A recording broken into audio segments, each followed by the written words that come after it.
think it is safe to say that out of all of the actors that played the Doctor in the show, none are more iconic than Tom Baker's portrayal. His run holds the record for the largest in the history of the show, spanning a staggering 172 episodes across 7 years of playing the character. With every Doctor's run, there is obviously going to be at least one or two unremarkable stories somewhere.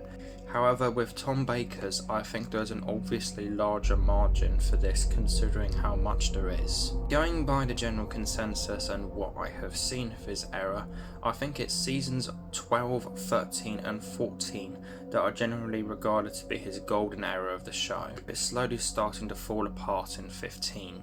Granted, there are still some great and fantastic stories that appeared post this proposed golden age, such as the awesome City of Death, but season 15 to me is most definitely the point in his era where I start seeing what are generally regarded to be his bad stories. The special effects heavy Dial of Underworld, the Key to Time season, which I don't think is universally hated but is one that I personally loathe quite a bit. Season 17's The Creature from the Pit, Nightmare of Eden, The Horns of Nimon, and also the opening to the season 18 don't fare well either with regards to the general consensus. To me, it seems like the era of the most iconic Doctor started off really well, but became fairly muddy by the middle of it.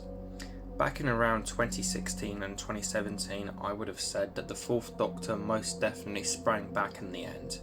I had watched the E-Space trilogy, which I thought was pretty mixed, but slowly climbed upwards in quality with the ending of the Sublime Warrior's Gate. And I would also say that his era concluded with what were actually two of my favourite Doctor Who stories of all time. Hello everybody, this is Pitch Girl Black here, and welcome back to another Doctor Who video, in which today I'm going to be doing my top 10 Doctor Who stories of all time. At number 5, we have The Keeper of Traken.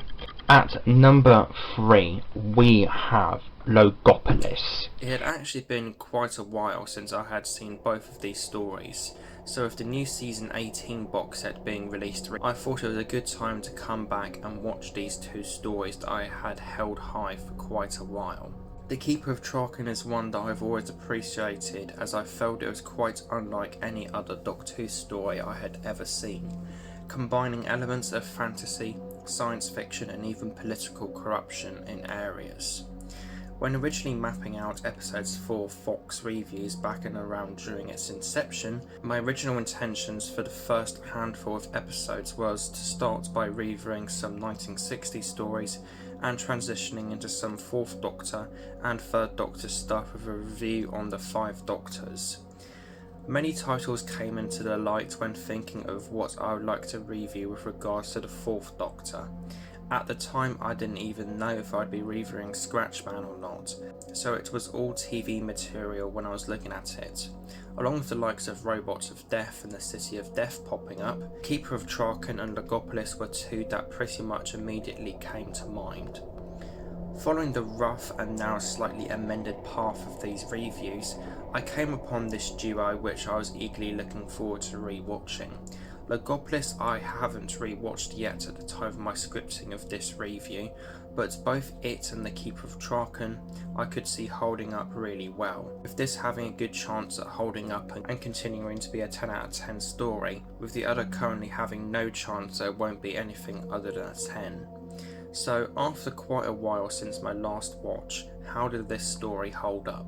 Whereas it was still a great story, I wouldn't say that it's one of my all-time favourites now. The plot still withstood as an interesting and unique idea for a Doctor Who story that I greatly enjoyed a lot. The Keeper of Traken and Logopolis are almost a two-parter type of story, in the way that they both can be watched standalone, but still very much flow into each other. The Keeper of Traken, in a ways, almost acts like a transitional story for the season, whilst providing its own adventure. It takes place right after the E-Space trilogy, with the Doctor and Adric leaving the realm but then being drawn to the planet Traken as its keeper confronts them and warns them about the great danger the planet is facing and the suspicious Melka creature that has appeared and become a godlike idol figure on the planet. This in turn leads the Doctor and Adric landing on the planet, and suspicious events begin happening in correlation with the planet's people. Overall, the premise is one that helps make this story a unique and interesting ride, with it covering the internal politics of the planet Traken through a sci-fi and fantasy-like way with its overall presentation, which is helped further by some amazing production values. From what we get to see of it, the overall planet is extremely well constructed, with the forest set pieces shown during the grove scenes being very well done and realistic. The inner corridors of Traken are extremely well constructed as well, with areas like the main council chamber being very stunning on a visual aspect. However, one of my highlights with regards to the production values in the story is the Melka, which is a truly stunning creation on the part of its designer. To me, it has a very Art Deco and also Picasso-like nature in its overall appearance, particularly around the head area with the shapes that sandwich its eyes. On top of it being a visually stunning character, even if you could call it a character, Melka continues to be a highlight for me in the story. The voice it is given as well is fantastic, which helps in combination with the way it is directed to give this creation a really sinister and unsettling vibe. I love all of the shots and the choreographical ways it walks about, turns its head and peeks through doorways, not to mention the cliffhanger to episode 2 it partakes in is one of the best in the show's history for me, as well as its glowing red eyes adding to the overall creep factor of it. The characters in this story are all very well written and performed by their respective cast members, I would have said, and help carry the story very well. One of the highlights of the cast for me is Sheila Ruskin as Cassia, who manages to create a character that is fantastic in her ever-worsening hysterical nature as the story proceeds. However, if somebody was to launch the criticism of her being over the top and even corny, I could probably see where they're coming from.